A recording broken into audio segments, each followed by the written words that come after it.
There was a very wealthy gentleman, and he had come from a long line of great businessmen. They had accumulated a lot of wealth, and this man had taken up the family business. But he, with his wealth, pursued art. He loved collecting art. In fact, he amassed the world's largest and most valuable private holding of art. He collected Rembrandt. He collected Monets, Dalis, Picassos, all the big names, all the most priceless works of art. He used his wealth to buy it. In fact, he collected so much that he had to build a whole separate wing of his grand estate to house and showcase his art, just for himself, a private collection. But one day he met a beautiful and lovely woman. They fell in love. They got married. And on the day that was supposed to be the most joyous day, where she gave birth to their son, his beautiful, lovely wife passed away. After his wife's death, the father and the son became inseparable. In fact, the love for his son was more valuable than any piece of art, than any piece of investment, more than his wealth combined, tripled. That was how great his love was for his son, and nothing could separate them. They grew up so close. And when the son grew up, he planned to take over the family business. But he felt that he should live life a little bit. So he went and he joined the army to do civic duty. And he daily wrote letters to his father. Remember, that's how close they were. So his son is writing letters from the field, wherever the action took him, wherever his regiment was. He made sure to send his father a letter every day. And his father came to cherish those moments when he, sitting at his desk in the morning, his butler would come into his study and give him a letter from the son. And the father would pick it up from this silver tray and see his son's beloved handwriting scrawled in the front of it, addressed to him. And he would race to open it and hear the words and connect with his son, even just by mail. But one day the butler came into the father's study, and immediately the father saw it was a familiar envelope. It was one stamped, as it were, sent from the battlefield, a little broken, a little torn, a little muddied. But when the father took the letter off that tray, this time he noticed something different. The handwriting was different. It wasn't his son's. And his heart crumbled when he opened the letter and he read that his son was killed on the battlefield. For weeks he was overcome with grief. He didn't know how to go on. But one morning he was determined that he would remember his son. And he couldn't think of any other way but have a painting commissioned of him. So he found a really skilled painter and commissioned a portrait of his son, of which the father hung.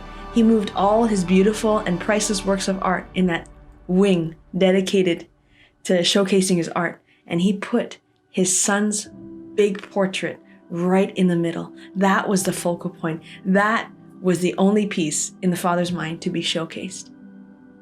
The son was his father's favorite out of all the pieces, and the father would make a special trip into the gallery every day to look at his son, not any other piece.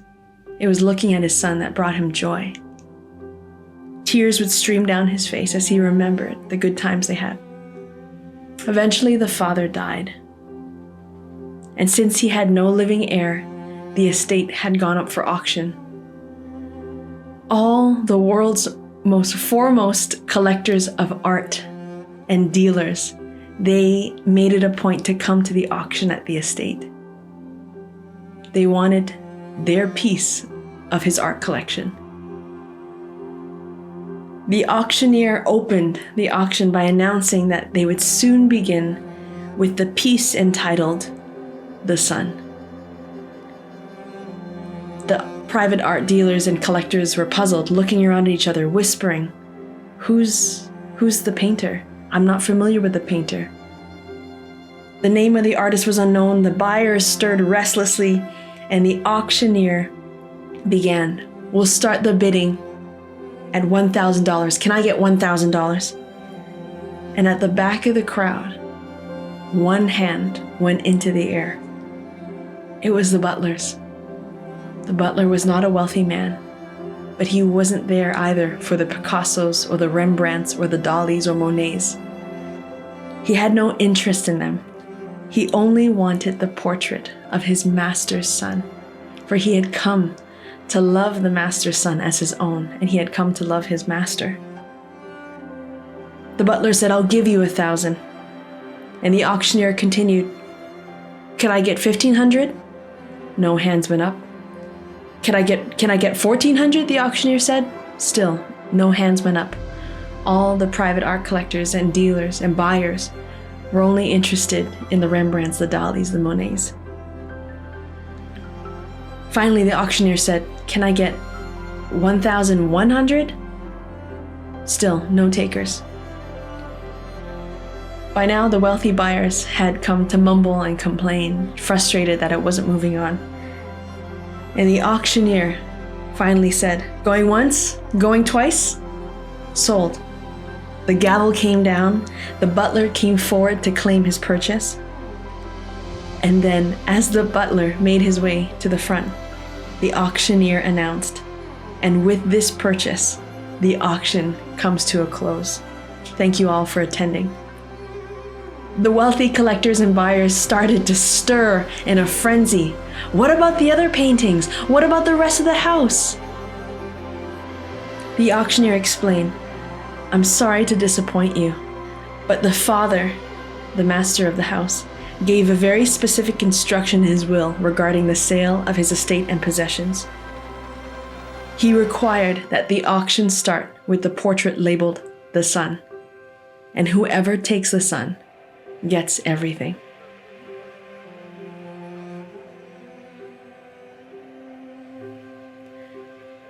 This story highlights a really significant point that I believe Jesus was trying to flesh out here in Matthew 16.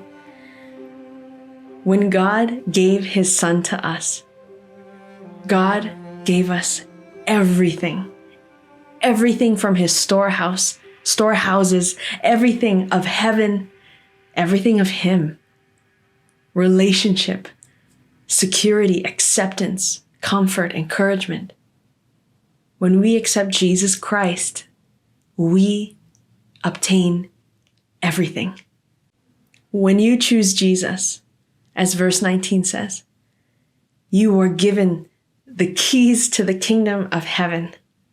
And this is the first point I want to flesh out.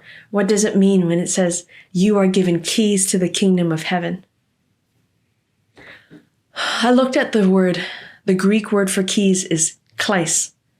And kleis meant you are given the power to open and shut doors.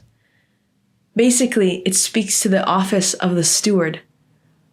When Jesus says you are given to the keys to the kingdom of heaven, you are given a specific duty, responsibility, where all of heaven, the power and authority of Jesus Christ, like we learned last week, becomes yours.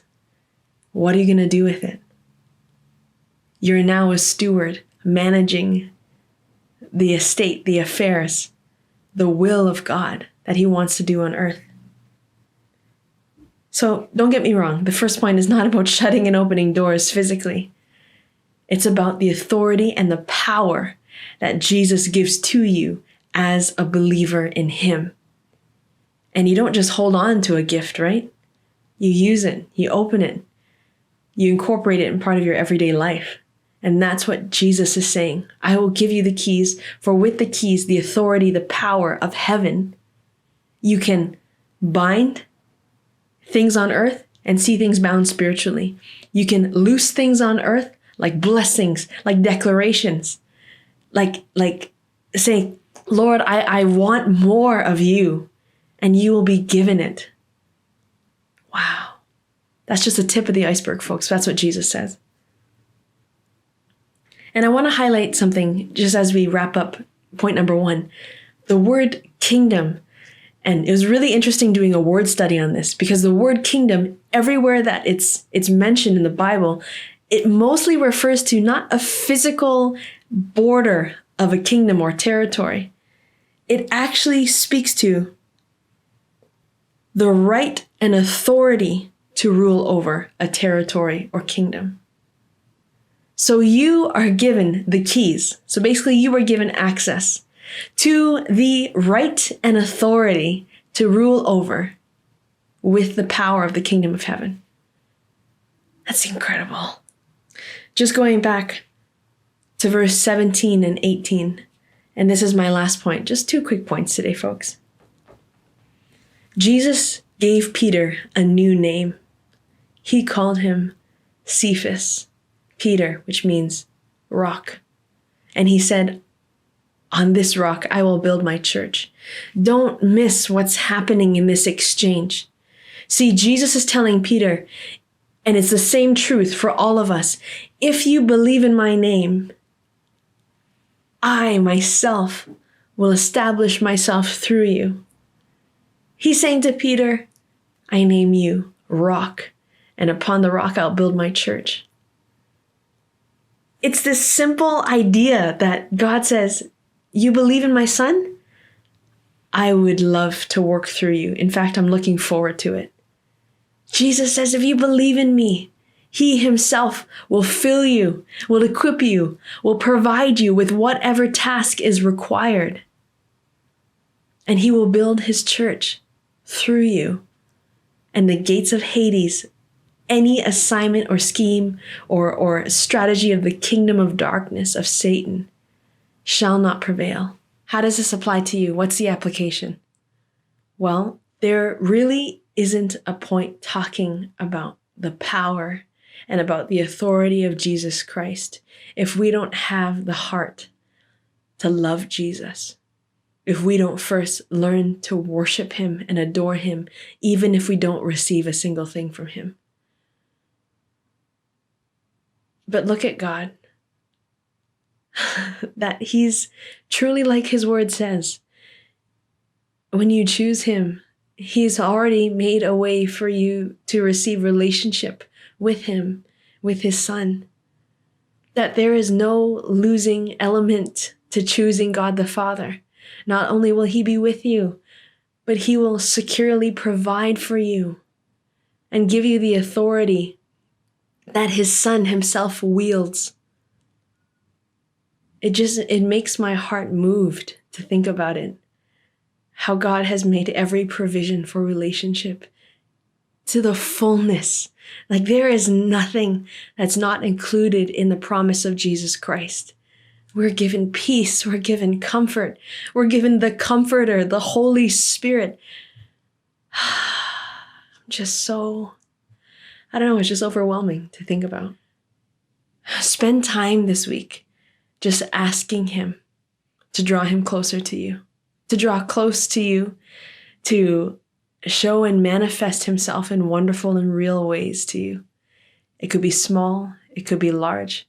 He works in really specific but wondrous ways. Ask him. He doesn't fail to answer.